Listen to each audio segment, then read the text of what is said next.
ओम नमः सिद्धम। धर्मोपदेश एपिसोड 13 तारण पंथ में पढ़ी जाने वाली बृहद मंत्र विधि धर्मोपदेश के अंतर्गत परमात्माओं के कल्याणकों का निरूपण आता है।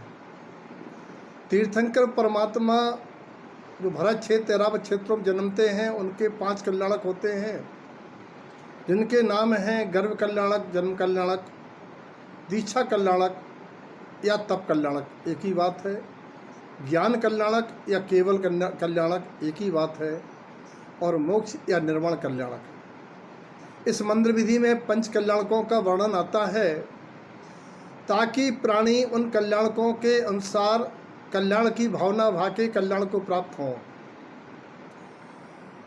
ये तारण पंथ की आराधना आगम अध्यात्म का अनमोल संगम है, जहाँ व्यवहार में परमात्मा के जन्म कल्याण आदि की व्यवस्था है, वहीं अध्यात्म में इसका 16वीं शताब्दी में हुए आचार्य श्रीमद जयंतानंद स्वामी जी महाराज ने बहुत ही आत्मगर्भित, सारगर्भित आत्मानुभूति का हेतु ये यहाँ कल्याणकों का निरूपण किया है।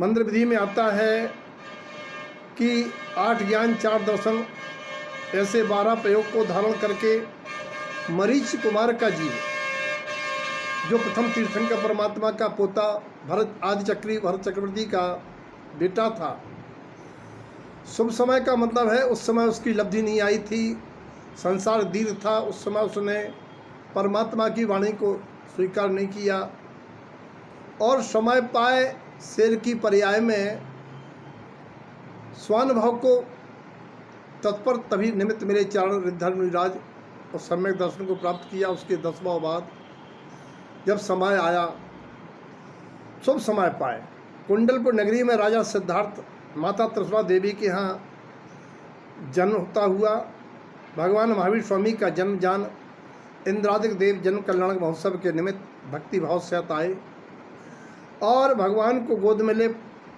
पांडुक शिला पर ले जाकर भरत क्षेत्र में सुमेरु पर्वत पर स्थित पांडुक शिला पर बाल तीर्थंकरों का जन्माभिषेक होता है, जिसमें इंद्र 1008 हाथों से 1008 कलशों द्वारा क्षीर समुद्र का जल लेकर के विक्रिया से बाल तीर्थंकर पर उड़ता है और न्यावन कराता है, अभिषेक करता है। 1000 नेत्रों से तृप्त नहीं होता है, अपने को धन्य मानता है, भावना भाता है कि मैं कब ऐसी पर्याय पाके मैं कब अनंत बन के मुक्त जाऊँगा। तो इस प्रकार से ये व्यवहार में या आगम प्रमाण जन कल्याणक की बात थी।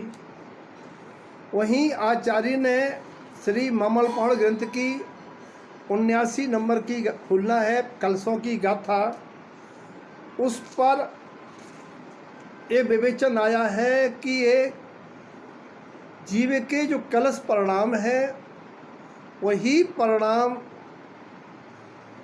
ऐसी अरहंत पर्यायों के कारण बनेंगे। तो वहाँ 1008 कलशों के स्थान पर 1008 कलश परिणाम की बात अध्यात्म में बताई है। 1008 कलश परिणाम का मतलब होता है षट कमल की साधना के स्वभाव के आश्रित 6 कमल, उनका गुणा करते हैं पंच परमेष्ठी के 5 गुण, अनंत चतुष्टय आदि 4 गुण, 5 देवत 4 चतुष्टय 9 का गुणा करते हैं।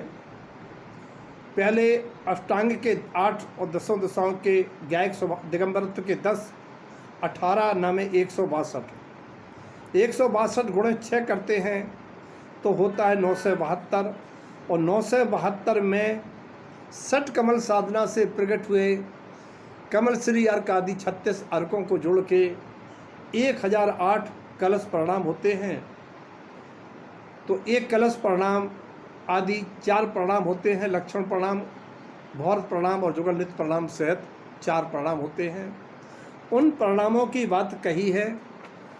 और जन्म कल्याणक का स्वरूप अगर समझना है तो आध्यात्मिक स्वरूप श्री ममल पहण ग्रंथ की फूलना क्रमांक 74 में आया है। हाँ जिन उवन उवन सुई उवन उवन उवन चिते लायो, हाँ जिन ममल भाव रमिए जही सहज सिद्धि चलिए। आत्मा के स्वाभाविक गुण सम्यक दर्शन की प्रगटता को आध्यात्मिक जन्म कहा है, आदि कहा है, मुक्ति का प्रथम सोपान कहा है। यहाँ होता है जन्म, जब जीव को मुक्ति पथ प्रारंभ होता है, सम्यक दर्शन प्रकट होता है, जिस स्वभाव के उदय से आत्मा ही रुचिकर और उपादेय भासता है, अनुभव में झूलता है और प्राणी के ममल स्वभाव में रमण करने की भावना बलवती होती है, चिंतन करता है, इसी से सहजोपनीत सुकृत सिद्धि को पाऊंगा, सिद्धि गमन करूंगा। ये है जन्म कल्याणक। स्मरणीय है कि गर्भ कल्याणक में क्या है? गर्भ कल्याण में जीव के अंतर में अपने आत्मा को परमात्म स्वरूप अनुभव करना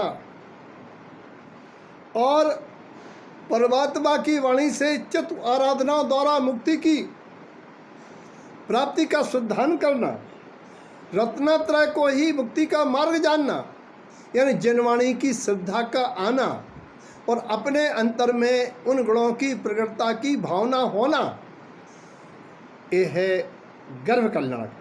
जब वे जिनु गर्भ वास अवतरियो ऊर्ध ध्यान मन लायो।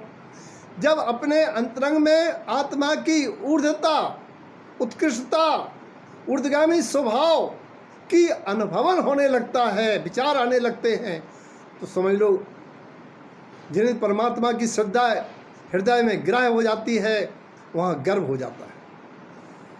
और तब कल्याणक में कहा है कि जब सम्यक ज्ञान प्रकट हो जाता है और ज्ञान अवलंबन से ही वह अपनी साधना के पथ पर चलता है।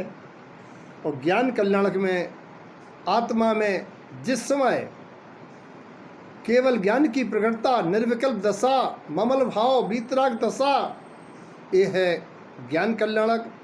और मोक्ष कल्याणक है जब निर्विकल्प अनुभूति में डूब जाना, शुद्ध उपयोग दशा का हो जाना, केवल ज्ञान प्रकट होने के बाद एकमात्र ज्ञायक स्वभाव में लीन रहना, यह है भाव मोक्ष दशा, मोक्ष कल्याणक। इस प्रकार से तारण समाज के धर्म उपदेश में पंच कल्याणकों का आगम और अध्यात्म के संगम से चिंतन करना और आत्म कल्याण की भावना पाना।